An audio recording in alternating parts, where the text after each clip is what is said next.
Okay, in this video we're going to cover problem number 9 on the final exam review. It says solve problems using compound interest. So you're going to need to know two different equations for this. Continuous compounding and a formula for compounding over n times a year. So you should write this in your notes if you don't have it. For the first problem here, A, it says count 3% continuously compounding. So continuously, we would use the formula A equals P times E to the R times T. That's the formula for continuous. All right. We have 5,000. That's the principal. So we're just going to be A equals. Well, hold on. We're wanting to, how much should be invested to have 5,000 in the account. So in this case, it's not 5,000 for principal. It's 5,000 for the amount in the account. So we're going to solve an equation that says 5,000 equals PE. The rate is 3%, 0.03, and the time is 7 years. So we're solving this equation for P. So in reality, we can actually evaluate this part of the problem just using our calculator. And so then we just have to divide by that. So we're going to have 5,000 equals P times a value here. And let's just do that on the calculator and see what that is.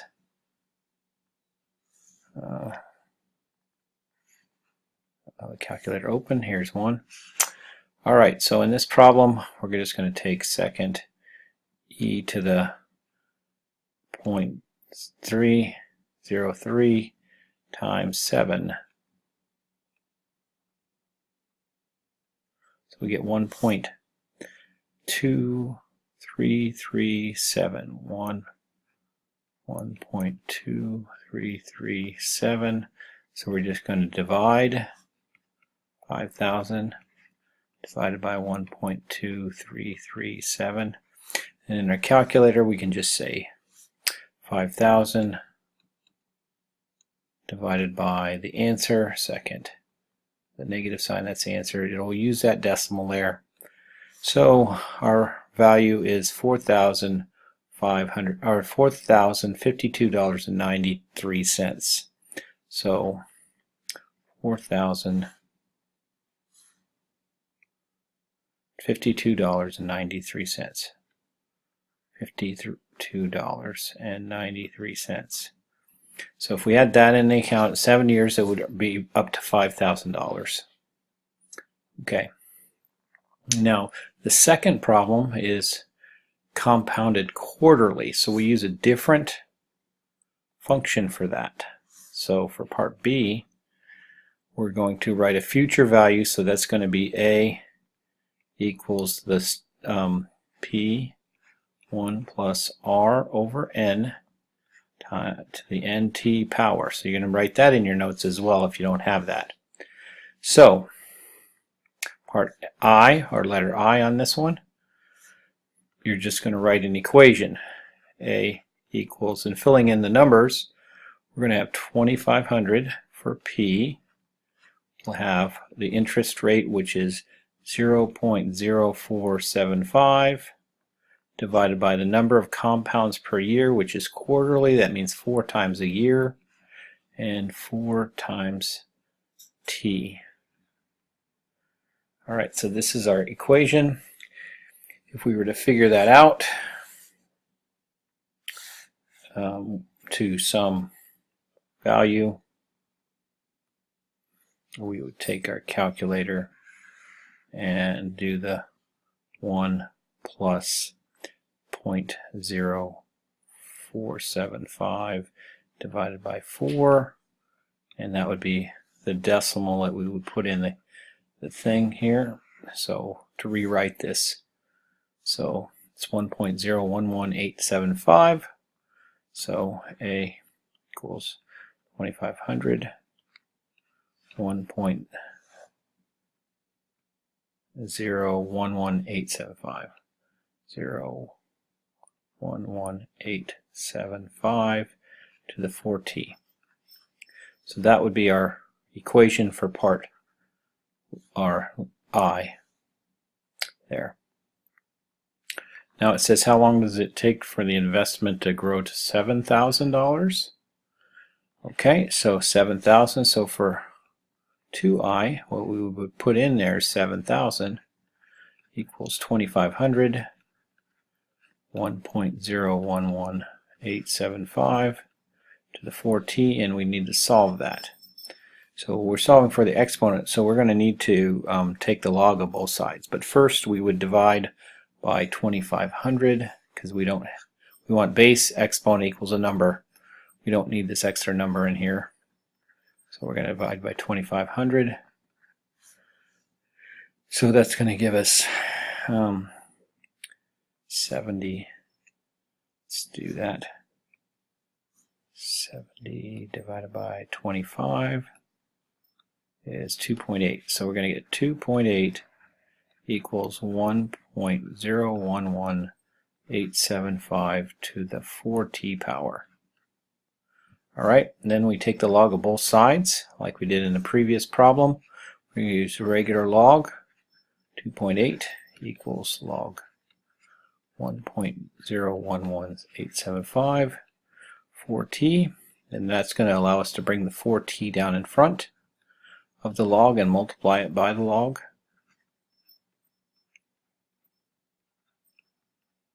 So we're going to do a division of everything except t. We're going to divide by 4 times log of 1.011875, and that's going to give us the answer that we're looking for the amount of time.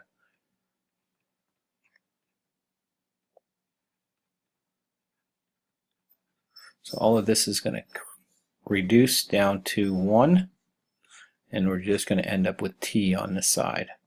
So we're going to have t equals. Alright, so we're going to take our calculator here and we're going to plug that in. Let's do that. Move this over so I can see what I'm doing. Log 2.8 divided by parentheses, because there's more than one thing here. We're going to put parentheses around it, times log of 1.011875.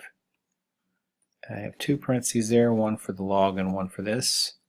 So I'm going to get 21.8 years approximately. Okay, so I'm going to write 21.8 years.